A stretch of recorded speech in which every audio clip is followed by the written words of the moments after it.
ಶಾಂತಿ. ದಿನಾಂಕ ಆಗಿದೆ 12/8/2026. ಯೋಗದ ಮೇಲೆ ಪೂರ್ಣ ಗಮನವಿಲ್ಲದಿದ್ದರೆ ಮಾಯೆಯ ಪ್ರವೇಶವಾಗಿ ದೇಹಾಭಿಮಾನದ ಹೆಚ್ಚುತ್ತದೆ, ಅನೇಕ ತಪ್ಪುಗಳು ನಡೆಯುತ್ತವೆ ಮತ್ತು ವಿಕರ್ಮಗಳ ಭಾರ ಹೆಚ್ಚಾಗುತ್ತದೆ. ನಿರಂತರ ನೆನಪಿನಲ್ಲಿರಲು ದೇಹಾಭಿಮಾನವನ್ನು ಬಿಟ್ಟು ಬಾಯಲ್ಲಿ ಉಂಗುರ ಹಾಕಿಕೊಂಡಂತೆ ವ್ಯರ್ಥ ಮಾತು ಹಾಗೂ ಕ್ರೋಧವನ್ನು ನಿಯಂತ್ರಿಸಿ ನಾನು ಆತ್ಮನು ಪರಮಾತ್ಮನ ಮಗು ಎಂಬ ಅಭ್ಯಾಸವನ್ನು ನಿರಂತರ ಮಾಡಬೇಕು. ನಮ್ಮ ಮೇಲೆ ಈಗ ಬೃಹಸ್ಪತಿ ದಶೆ ಇರುವುದರಿಂದ ನೆನಪಿನ ಪುರುಷಾರ್ಥದ ಮೂಲಕ ಏರುವ ಕಲೆಯನ್ನು ಅನುಭವಿಸಬೇಕು. ನೆನಪಿನ ಶಕ್ತಿಯೇ ಆತ್ಮನನ್ನು ಸತೋಪ್ರಧಾನನನ್ನಾಗಿ ಮಾಡಿ ವಿಕರ್ಮಗಳನ್ನು ಭಸ್ಮಗೊಳಿಸುವ ಯೋಗಾಗ್ನಿಯಾಗಿದೆ. ಯೋಗದಲ್ಲಿ ನಿರ್ಲಕ್ಷ್ಯ ಮಾಡಿದರೆ ಮಾಯೆಯ ವಿಘ್ನಗಳು ಬಂದು ಆತ್ಮನು ತನ್ನ ಸ್ಥಿತಿಯಿಂದ ಕೆಳಗೆ ಬೀಳುತ್ತಾನೆ. ತಂದೆಯೇ ಸತ್ಯನಾರಾಯಣನ ಕಥೆಯನ್ನು ಹೇಳಿ ಸತ್ಯಯುಗದ ಸ್ಥಾಪನೆ ಮಾಡುವ ಸತ್ಯ ಜ್ಞಾನಸಾಗರನಾಗಿದ್ದಾರೆ.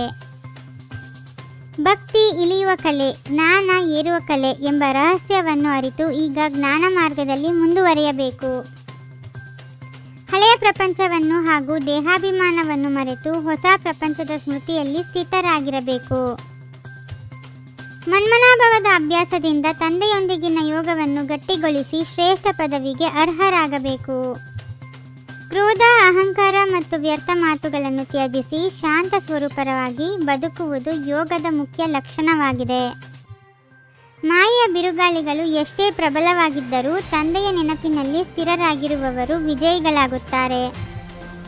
ಪವಿತ್ರತೆಯ ಪ್ರತಿಜ್ಞೆಯನ್ನು ಜೀವನ ಪೂರ್ತಿ ಕಾಪಾಡಿಕೊಂಡು ಯಾವುದೇ ವಿಕಾರದ ಪೆಟ್ಟಿಗೆಗೆ ಒಳಗಾಗಬಾರದು. ಸ್ವರ್ಗದ ವಾರಸುದಾರರಾಗಬೇಕಾದರೆ ಈಗಲೇ ಯೋಗ ಬಲದಿಂದ ಆತ್ಮನನ್ನು ಪರಿಶುದ್ಧಗೊಳಿಸಬೇಕು. ಯೋಗದಿಂದಲೇ ಬೃಹಸ್ಪತಿ ದಶೆಯ ಅನುಭವವಾಗುತ್ತದೆ ಮತ್ತು ಜೀವನದಲ್ಲಿ ಸದಾ ಏರುವ ಕಲೆ ಇರುತ್ತದೆ. ಜ್ಞಾನವು ಮೂರನೇ ನೇತ್ರವನ್ನು ತೆರೆದು ತ್ರಿಕಾಲದರ್ಶಿ ಸ್ಥಿತಿಯನ್ನು ಅನುಭವಿಸಲು ಸಹಾಯ ಮಾಡುತ್ತದೆ. ಶಿವತಂದೆಯೇ ಮುಳ್ಳುಗಳನ್ನು ಹೂಗಳನ್ನಾಗಿ ಮಾಡುವ ಬಬುಲ್ನಾಥನ್ ಎಂಬ ಮಹಾನ್ ಕಲ್ಯಾಣಕಾರಿ ತಂದೆಯಾಗಿದ್ದಾರೆ. ತಂದೆ ನೆನಪಿನಲ್ಲಿ ಬದುಕಿದಷ್ಟು ಸುಖಧಾಮದ ಹಕ್ಕು ಬಲವಾಗುತ್ತಾ ಹೋಗುತ್ತದೆ.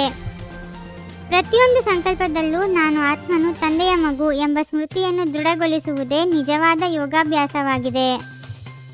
ಕ್ರೋಧವನ್ನು ಜಯಿಸಿ ಮೌನ, ಮಧುರತೆ ಹಾಗೂ ಸಹನೆಯನ್ನು ಧರಿಸುವುದು ನಿಜವಾದ ಆತ್ಮಿಕ ಸಾಧನೆಯಾಗಿದೆ. ನಿರಹಂಕಾರಿಯಾಗಿ ನಿರಾಕಾರಿ ಸ್ಥಿತಿಯಲ್ಲಿ ಸ್ಥಿರರಾಗಿ ನಾನು ಎಂಬ ದೇಹಾಭಿಮಾನವನ್ನು ಸಂಪೂರ್ಣವಾಗಿ ಸಮಾಪ್ತಿಗೊಳಿಸಿ. ಯಾರ ಮಾತು ಒಳ್ಳೆಯದಾಗಿರಲಿ ಕೆಟ್ಟದಾಗಿರಲಿ ತಿರಸ್ಕಾರದ ಸಂಕಲ್ಪವನ್ನು ಹುಟ್ಟಿಸದೆ ಸಮಭಾವದಲ್ಲಿರುವುದೇ ಶ್ರೇಷ್ಠತೆ. ಓಂ ಶಾಂತಿ. 21 ಜನ್ಮಗಳಿಗೆ 21 ಪರಮಾತ್ಮನ ಮಹಾವಾಕ್ಯಗಳನ್ನು ಆಲಿಸಿ ಹಾಗೂ ನಿಮ್ಮದೇ ಆದ ಈ ಚಾನೆಲ್ಗೆ ಲೈಕ್ ಮಾಡುವುದನ್ನು ಮರೆಯದಿರಿ.